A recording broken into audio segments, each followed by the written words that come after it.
everybody, Farron here. We're back in Roblox. And yeah, I've been busy the past week, as you probably saw that I didn't upload at all. And I should have been making Roblox devlogs. Like that would have been awesome. But I got so caught up in making my game that I kind of lost track of time. And it's basically complete now. It's an 8-player Tycoon where basically you kind of start out and you gotta like purchase these little button guys and these little droppers, and they'll drop little stuff on this conveyor. The stuff will go into this furnace, and you'll earn money. You can use this money to buy more items, which is mostly like building up the castle and stuff. Where you can buy like these items that'll give you like little things like a slingshot, a little sword, and a little trowel that'll build little walls. And then eventually you can also get like little morphs, so you can become a rat if you want.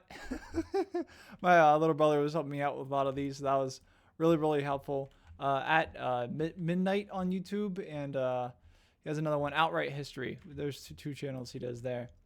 And yeah, so he was a really big help, also helping me get some of the gears that go into your hand. There's a little fire staff at the end. And then also I got some zombies that spawn in every so often as the game goes on. I'm not going to spoil it too much. I'm not going to play it, so then it doesn't ruin the effect. I don't know if it would. It doesn't take too long to complete. It takes like 20 minutes to complete the entire Tycoon.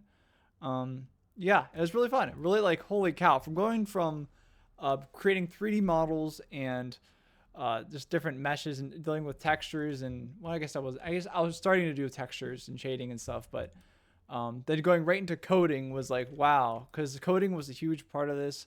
The biggest problem, or not problem, but biggest thing with coding was getting the money to work, giving the player money. When little object goes into this furnace, they get money. When it passes through this blue thing here, it upgrades the money so that you get more money when little blue objects go into the fire, and stuff like that. Oh, and the door too. That was really fun working with that in code, as well as these flags as well. The player, so they can purchase these flags, and then by stepping on this little pole here, they can switch the colors. There have been 2 occurrences though, when like it gets stuck on blue for some reason. I don't know what that's about, but it doesn't happen all the time. So hopefully it just doesn't happen very often.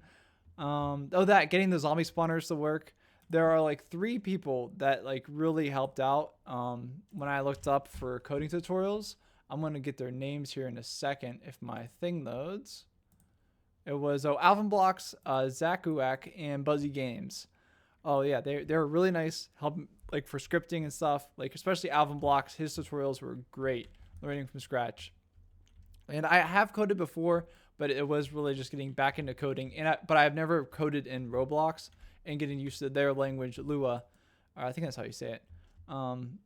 Yeah. So that was really big progress. But yeah, I have to say, 8-player Tycoon. I'm feeling pretty confident. I think it probably could use more like scenery and objects and stuff like that. I might experiment more with like putting stuff from Blender in here, because everything that was in here is actually made from Roblox. I did nothing with Blender, unfortunately. I was just in such a craze to like make the game, and just I didn't even have time to go in Blender, make something, and put it in Roblox. But I might do that pretty soon here. I think that would be really cool. Whew. I think my rant is over. My rant is over. And that's really about it. That's what I've been doing just the past week. Holy cow. Like it has been a grind. I can show you some of the coding that I've been doing. Coding has just been a love and a hate, because this is the main code here. So there's all this, and there's like almost 300 lines of code. And that's not including all the code I had to delete because I had to redo the game because we were using tag editor. I followed Alvin Blocks' tutorial on doing a Tycoon. He used the tag editor, and I thought that was a really great way of doing it.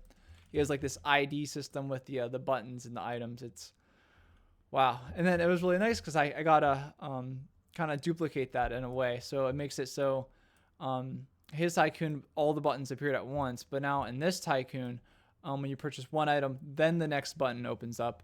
So at least gives the player less options, so they're not like confused when they see a bunch of buttons they got to press. Like when they actually go into the game itself, only I think like the starter button pops up, and then once they start buying some of the essentials, then other options like pop up. So it's not like they can't buy the things that they're not supposed to buy first as well, which is good. Yeah, And that's really about it. I hope you guys have been doing well. I'll end it here before I continue on any further. But yeah, sorry for lack of uploads. And I'll see you guys in the next one. Adios.